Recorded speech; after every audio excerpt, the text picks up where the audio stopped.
دلوقتي الناس مقسومه نصين، اللي بيقول الفراخ البيضاء دي عباره عن سم، واللي بيقول الفراخ البيضاء ديت امنه 100%. لكن يا ترى ايه الحقيقه؟ الحقيقه اعقد مما تتصور. الفراخ البيضاء امنه ولكن خطر، هي خليط ما بين الاثنين. تعالوا نفهم ليه. معاكم الدكتور شريف في برنامج عياده الدكتور البيطريه، والنهارده هنتكلم عن ايه الاضرار الفعليه اللي ممكن تكون موجوده في الفراخ البيضاء او فراخ التسمين، وايه حقيقه المبالغات المنتشره على السوشيال ميديا. اخطر حاجه في فراخ التسمين هي حاجه اسمها فتره السحب. يعني ايه فتره السحب؟ اتكلمنا عنها قبل كده كتير في فيديوهات كتير. هي الفتره اللي محتاجها الدواء عشان يطلع من جسم الحيوان او الطائر. المشكله ان مضادات حيويه كتير ناس كتير بتستخدمها في التربيه تفضل موجوده في اللحم وفي الكبد وفي الكليه لفترات كبيره. كل مضاد حيوي وليه فتره معينه للسحب. ناس كتير للاسف معدومه الضمير بيبقى خايف على الفراخ بتاعته، بتبقى تعبانه، يفضل يديها في ادويه ما يوقفهاش. ممكن يديها دواء لحد اخر يوم قبل الفراخ ما تتباع. لا بيفكر الناس هتاكل ايه ولا الناس هتتاذي ازاي، اهم حاجه هو ما يخسرش. طب يا عم استنى، طب يا عم سيب الفراخ اسبوع او 10 ايام او الفتره اللي الفرخ محتاجها عشان الدواء ده يطلع من جسمه على حسب نوع الدواء. لا، ما انا لو استنيت الفراخ هتموت عندي. لا، ما انا لو استنيت الفراخ هتاكل كتير ومش هيبان عليها. لا، لو استنيت هخسر. ودي اكبر مشكله، لان بواقي الادويه والمضادات الحيويه اللي موجوده في الجسم خطيره جدا. ايه بقى خطوره الادويه والمضادات الحيويه اللي ممكن تكون موجوده في جسم الطائر واحنا ذبحنا الطائر او اكلناه قبل ما الدواء ده يطلع من جسمه؟ ليه بقى المضاد الحيوي ده خطر؟ لان المضاد الحيوي اللي موجود في جسم الفرخه واحنا اكلنا الفرخه قبل ما نديها فرصه ان المضاد الحيوي ده يخرج من جسمها، اللي هي الفتره اللي بنسميها فتره السحب، بيعمل حاجه خطيره جدا العالم كله بيحاربها دلوقتي، اسمها بكتيريال ريزيستنس او مقاومه البكتيريا للادويه والمضادات الحيويه. دلوقتي نفترض ان انت بعيد الشر تعبان، عندك مرض بكتيري، وليكن بعيد الشر تيفود مثلا اللي هو بتسببه بكتيريا السالمونيلا. دلوقتي الدكتور بيكتب لك مضاد حيوي بجرعه معينه بتاخدها يوميا عشان تخف. جيت انت نفس المضاد الحيوي ده انت اكلته في الفرخه بجرعه بسيطه جدا او جرعه صغيره جدا. المضاد الحيوي ده بيروح يدخل جسمك، فرض ان انت عندك سالمونيلا في الامعاء مثلا، السالمونيلا دي تشوف مضاد حيوي بجرعه بسيطه تقول الله ده ايه المضاد الحيوي اللطيف ده، وتبتدي تتعود عليه، تكون سلالات جديده تقاوم المضاد الحيوي ده. هو الموضوع اعقد من كده شويه عشان يحصل تطور، لكن احنا بنحاول نقدم المعلومه بشكل بسيط. دلوقتي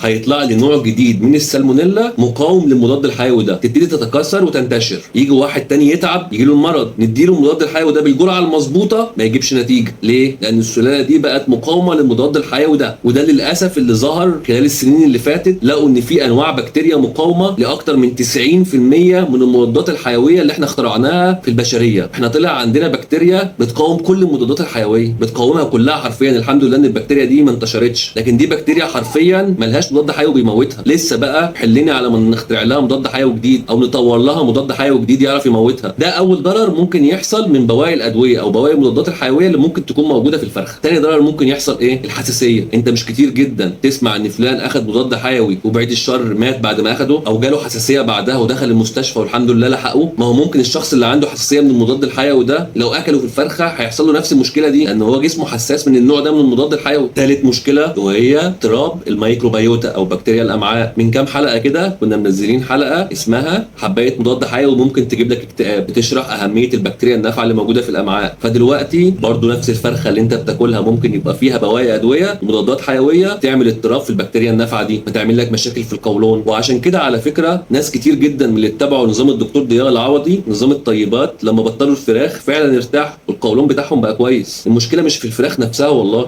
المشكله في الحاجات اللي في الفراخ، المشكله في معدومي الضمير اللي بيدوا مضاد حيوي ومش بيراعوا فتره السحب بتاعته. يا رب تكون المعلومه وصلت. رابع مشكله ممكن تحصل من بواقي المضاد الحيوي هي التاثيرات طويله المدى للادويه دي. يعني دواء مثلا زي الاوكسي تتراسايكلين ده مضاد حيوي بيستخدم في بيطري بشكل كبير وفي بشري بكميات محسوبه جدا وفي اوقات معينه جدا، لان ليه اعراض جانبيه خطيره زي هشاشه العظام وانه بيترسب في العظم والاسنان وبيعمل صفار في الاسنان ومشاكل كبيره كده. الدواء ده لو احنا اخدناه كتير كتير كتير هيعمل لنا مشاكل دي، هشاشه العظام ومشاكل الاسنان، تاثيراته على الكليه. دواء زي الميترونيدازول اللي احنا اتكلمنا عنه في حلقه اسمها اضرار الفلاجيل، اتكلم عن الفلاجيل واستخدامه في طيور بشكل عشوائي، وان هو بيفضل في اللحم 5 ايام وبينزل في البيض، واحنا لما ناكل اللحم والبيض كاننا اخدنا فلاجيل. الفلاجيل ده مش مطهر معوي على فكره، ده مضاد حيوي عادي جدا برضه بيخش يقتل البكتيريا النافعه، واستخدامه على المدى الطويل ممكن يعمل سرطان في الكبد، واحنا بناكل فراخ كتير جدا. فالله اعلم بقى الفرخه اللي انت بتاكلها دي ايه الدواء اللي ممكن يكون موجود فيها. وده بقى دور الدكتور البيطري. اي دكتور بيطري بيطلع علاج لازم ينبه على المربي ويعرفه يعني ايه فتره سحب، والفراخ دي ما ينفعش تتاكل قبل كام يوم من استخدام الدواء ده، والبيض بتاع الفراخ ده لازم يترمي اثناء استخدام الدواء ده وناكله بعد كام يوم من استخدام الدواء. ولازم كل المربيين يبقوا شايفين ربنا قدامهم. لو انت خايف على فلوسك برضو خاف على اولادك. هيساعدك على فكره، لان كل حاجه انت بتعملها ربنا بيحاسبك عليها، وربنا مش هيسامحك في انك تاذي شخص غيرك. خلصنا بقى كلام عن المضاد الحيوي وفتره سحبه في الدواجن. ايه تاني ممكن يكون خطير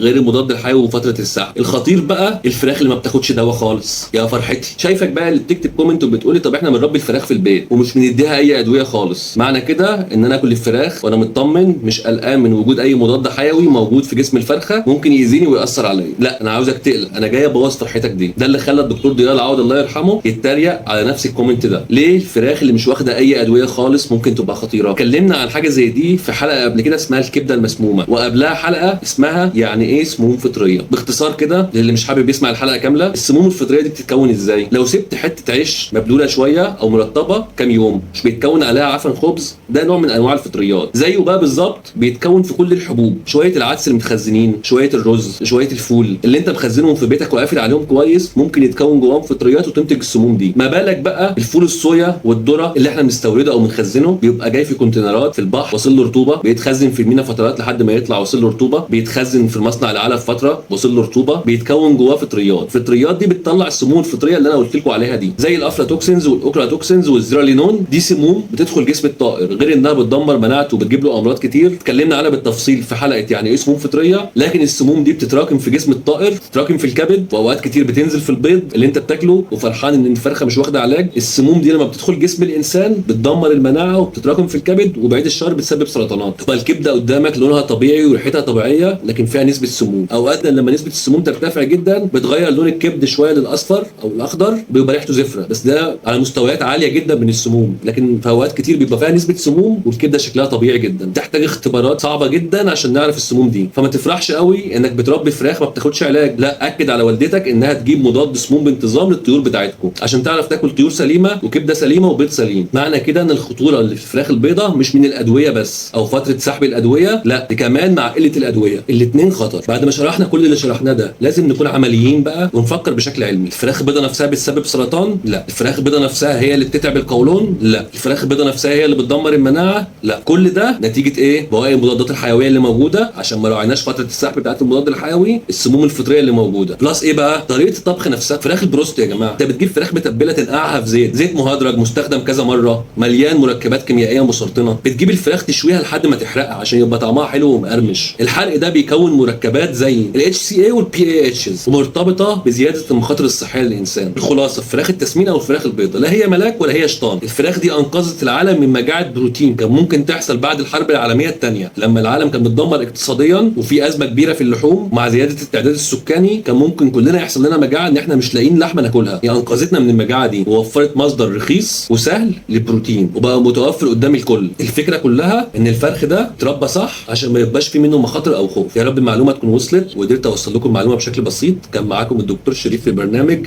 عياده الدكتور البيطري.